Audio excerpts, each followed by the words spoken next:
સુઈગામ તાલુકાના દુધવા ખાતે અંડરગ્રાઉન્ડ પાઇપલાઇનનું ખાતમુહૂર્ત કરતા સ્વરૂપજી ઠાકોર વાવ વિધાનસભા પેટા ચૂંટણીમાં ભાજપના ઉમેદવાર સ્વરૂપજી ઠાકોરની જીત થતા જ વિકાસને વેગ આપ્યો છે। નવનિયુક્ત ધારાસભ્ય સ્વરૂપજી ઠાકોર વિજય બનતા તરત જ વિકાસના કામોના કર્યા છે। શ્રી ગણેશ દુધવા ખાતે અંડરગ્રાઉન્ડ પાઇપલાઇનનું ખાતમુહૂર્ત કરવામાં આવ્યું હતું। સુઈગામ દુધવા સેવડ તેમજ કુંભરખા તેમજ બેપણ સહિતના ગામોના ખેડૂતોને ખેતરે પાણી મળે તેવી વ્યવસ્થા કરવામાં આવશે તેવું સ્વરૂપજી ઠાકોરે જણાવ્યું હતું। વાવ વિધાનસભા નવનિયુક્ત ધારાસભ્ય સ્વરૂપજી ઠાકોરે અસામાજિક તત્વોને આપી હતી ચેતવણી। વિસ્તારના કોઈ પણ ગરીબ પ્રજાને હેરાન કરવાની કોશિશ ન કરતા શાનમાં સમજી જજો। સ્વરૂપજી ઠાકોરે જણાવ્યું હતું વાવ વિધાનસભા મત વિસ્તારમાં વધુ એક રાજ્ય સરકારે 93.5 કરોડ ભેટ આપી છે। 7 વર્ષથી જે વિકાસ સુંધાઈ રહ્યો હતો તે પૂર્ણ કરીશું તે સ્વરૂપજી ઠાકોરે વચન આપ્યું છે। વાવ ભાભર સુઈગામ તાલુકામાં ખેડૂતો માટે કેનાલમાં પાણી આરોગ્ય રોડ રસ્તા સહિતની સુવિધાઓ મળે તેવા હંમેશા વિસ્તાર માટે પ્રયત્ન કરે છે તેવું સ્વરૂપજી ઠાકોરે જણાવ્યું હતું। જે.કે. સિંહ ગુજરાતી સાથે કિરણ ઠાકોર ભાભર। આજે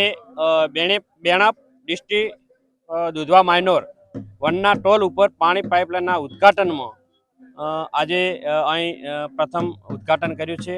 એમાં દુધવા સેડવ કુંભારખા ઉચોસણ નવાપુરા લીંબુણી રાજપુર તમામ ગામોને પાઇપલાઇન દ્વારા પાણી મળી રહે એના માટે આજે ઉદ્ઘાટન કર્યું છે અને ટૂંક સમયમાં દરેક ગામોમાં પાણી પહોંચતું થશે અને આવા અવનવા જ્યાં પાણી નથી પહોંચ્યું ત્યાં પાણી પહોંચાડવા માટે પૂરેપૂરો અમે પ્રયત્ન કરીશું। સાહેબ, તમે એક વાત કરી હમણાં કે અસામાજિક તત્વો માટે શું કહેશો, સંદેશો આપશો? હું આ વિસ્તારના કોઈ પણ ગરીબ લોકો હોય, જો ગરીબ લોકોને કોઈ અસામાજિક તત્વો હેરાન કરતા હોય તો એમને કહેવા માગું છું કે હવે તમે થોભી જજો કે આ નાની સમાજો છે એમને કોઈ રીતે કોઈ હેરાન કરશે તો આ વિસ્તારમાં હવે ચલાવી લઈશું નહીં ને આવનારા સમયમાં તમામ સમાજ સુખીથી સંપન્નથી ભાઈચારાથી જીવે એના માટે હું અપીલ કરું છું।